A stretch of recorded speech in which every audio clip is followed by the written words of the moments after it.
Livro Divinos Rivais, Parte 2, Notícias de Longe, leitura da Isma Vaz para Clube do Livro. Capítulo 25, Colisão. Abre aspas. Querido Carver, não sei por que estou escrevendo isso. Você me disse ontem à noite que ia embora, mas cá estou, escrevendo para você, como tenho feito compulsivamente há meses. Ou talvez hoje eu esteja, na verdade, escrevendo para mim sobre o disfarce do seu nome. Talvez seja bom você ter partido, talvez agora eu possa finalmente tirar a minha armadura e me olhar, o que tenho evitado fazer desde a morte da minha mãe. Quer saber? Preciso começar de novo nesta carta para você, ou melhor, para mim. Querida Iris, você não sabe o que virá nos dias pela frente, mas está indo bem. Você é muito mais forte do que pensa, do que sente. Não tema, continue. Escreva as coisas que precisa ler, escreva o que sabe ser verdade. E, fecha aspas. Precisamos semear a terra, disse Marisol suspirando. Elas ainda não tinham cultivado o jardim, apesar de estar arado e pronto. Mas temo não ter tempo hoje. Preciso ajudar na cozinha da enfermaria. Eu e Iris podemos plantar as sementes, ofereceu Ati, acabando de tomar o chá da manhã. Iris concordou. Só nos mostre o que fazer e plantaremos tudo, completou.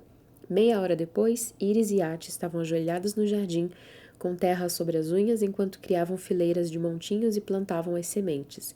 Iris foi pega de surpresa pelo peso da paz que sentia ao dar sementes e mais sementes à terra, sabendo que logo cresceriam. Aquietava seu medo e suas preocupações, deixar a terra passar entre os dedos, sentir o cheiro da argila e ouvir os pássaros cantarem nas árvores. Deixar algo partir com a garantia de que voltaria transformado. Ati ficou quieta ao seu lado, mas Iris teve a impressão de que a amiga sentiu o mesmo. Estavam quase acabando quando uma sirene distante começou a soar.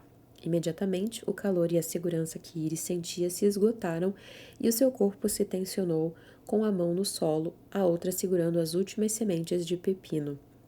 Por instinto, ela ergueu o olhar. O céu estava azul e claro, riscado por nuvens finas. O sol alto, de meio-dia, continuava a queimar e soprava um vento leve do sul. Parecia impossível que um dia tão agradável pudesse amargar tão rápido. Rápido, Iris, apressou Ati se levantando. Vamos entrar. Ela soava calma, mas Iris escutava a apreensão na voz da amiga enquanto a sirene continuava a tocar. 2 minutos. Elas tinham 2 minutos antes que os Eithrais chegassem a Avalon Bluff. Iris começou a contar em silêncio enquanto corria atrás de Ati pela porta dos fundos da pousada.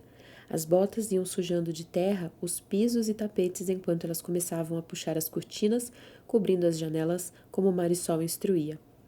Vou cuidar das janelas do térreo, informou Ati. Feche as de cima, a gente se encontra lá. Iris concordou e subiu correndo a escada. Foi o primeiro até o seu quarto e, prestes a fechar as cortinas de uma das janelas, algo de longe chamou a sua atenção. Do outro lado do telhado de palha e do jardim do vizinho, além do vasto campo dourado, Iris viu uma silhueta se mexer. Alguém caminhava pela grama alta na direção de Avalon Bluff. Quem era?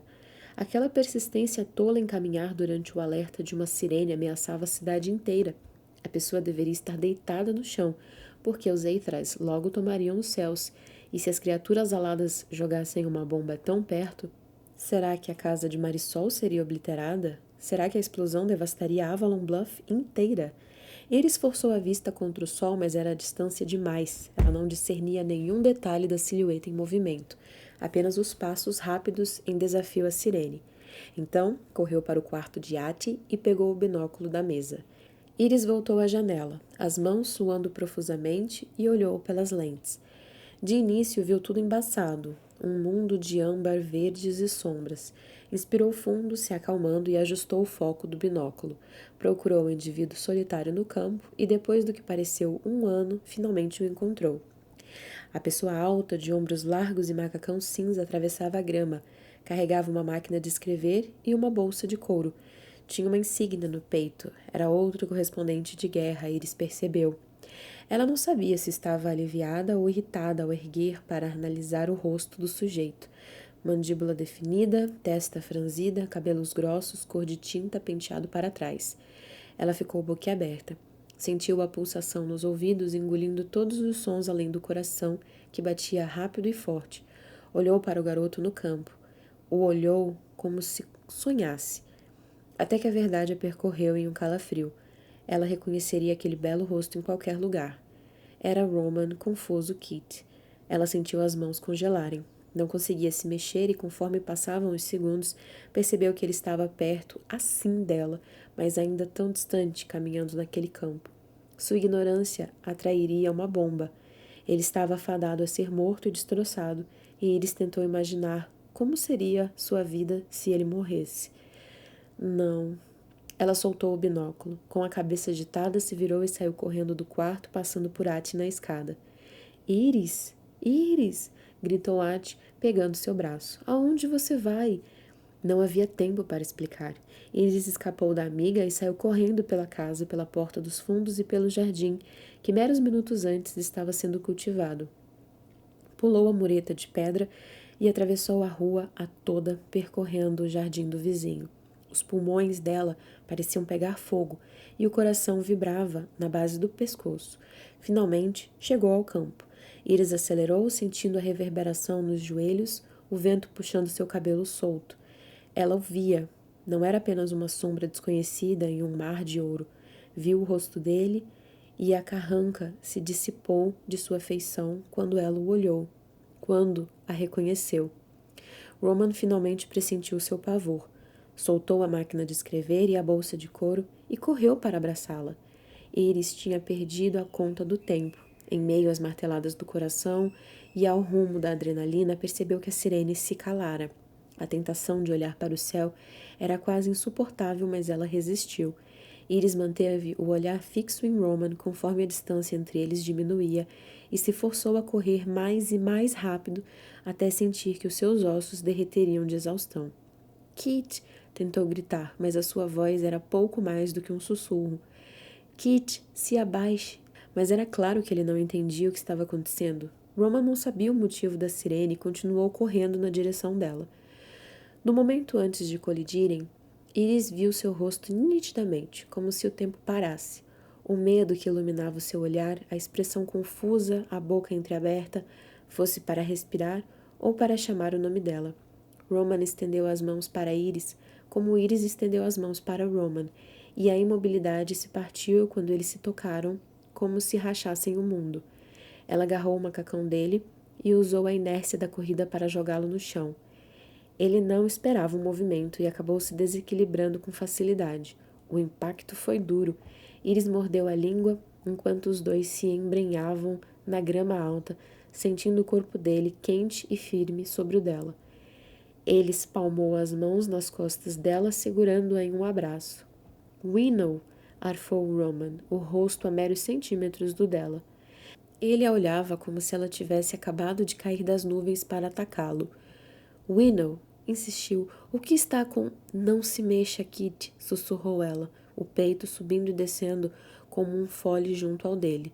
Não fale, não se mexa. Pela primeira vez na vida, ele a obedeceu sem discutir. Ficou paralisado junto a ela e Iris fechou os olhos e se esforçou para aquietar a respiração à espera. Não demorou para a temperatura baixar e para o vento morrer. Sombras se derramaram sobre ela e Roman quando os Eithrais circularam pelo céu, bloqueando o sol com suas asas. Iris percebeu o momento em que Roman os viu. Sentiu a tensão retessar seu corpo, a respiração brusca, como se o terror tivesse perfurado seu peito. Por favor, Kit, não se mexa. Ela manteve os olhos fechados com força, sentindo o gosto de sangue na boca.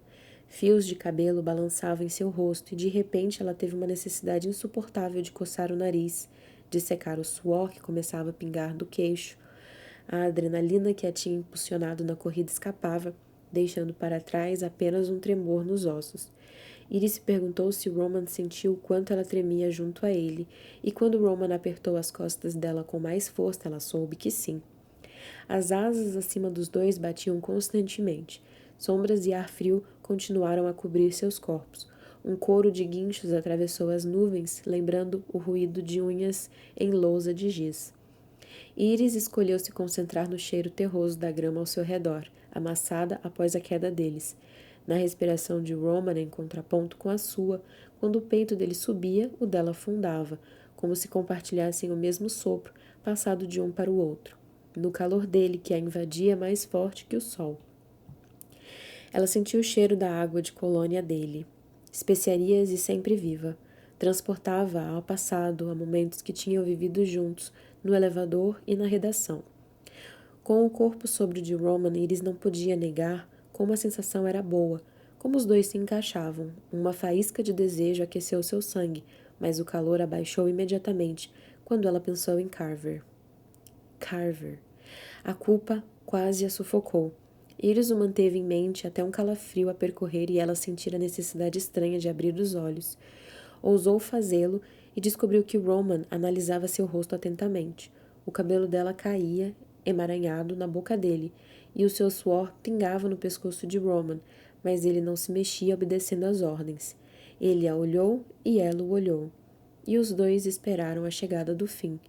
Parecia que a primavera dera lugar ao verão, quando os eitras recuaram. As sombras fugiram, o ar esquentou, a luz brilhou, o vento voltou e a grama suspirou junto aos ombros e às pernas de Iris. Ao longe, ela ouviu os gritos da vida voltando devagar a Avalon Bluff. Levou alguns momentos para engolir o medo, para ter a confiança de se mexer, para acreditar que a ameaça se fora. Com uma careta, ela se impulsionou para se levantar, os punhos e ombros doloridos devido ao tempo que passaram paralisados. Um leve gemido lhe escapou quando ela se levantou um pouco, sentada na cintura de Roman, e sentiu as mãos formigarem. A dor era boa. Lembrava-lhe de que estava furiosa com Roman por chegar sem aviso no meio de uma sirene, pela tolice absoluta dele que quase os matara. Iris o olhou. Ele ainda a observava atentamente, como se esperasse que ela lhe desse outras ordens, e um sorriso irônico brincava em seu rosto. Que merda você veio fazer aqui, Kit? Perguntou ela, empurrando o peito dele. Enlouqueceu? Ela sentiu as mãos dele descerem por suas costas até se apoiarem na curva de seu quadril.